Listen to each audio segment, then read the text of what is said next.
low heat, no beat contest. I put together a little story for you guys, so I'm just going to get right into it. Alright, check it. So here's a story about a kid named Charlie who drove straight over a bridge on his dad's new Harley. If only he wasn't drugged up, sipping on the hops and barley, his mother wouldn't be locked in a room screaming ever so somberly. He was never hit with a hand or a belt. Nobody in third couldn't be physically felt, for his father flowed heat with no beat, a better way to be discreet while sinking into hatred like concrete. For Charlie was his unwanted son, and he burned that into his mind like chemical arson, threatening to drown him in the neighbor's fountain, leaving him crying and starving.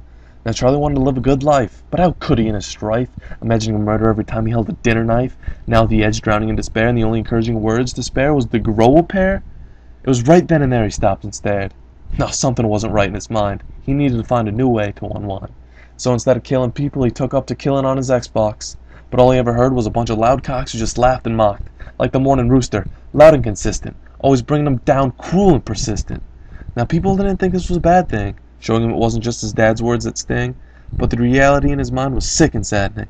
It would leave your stomach twisting and turning seconds from vomiting, blind to the light and deaf to the angels that sing, like pulling out of your girl seeing nothing left but that rubber ring.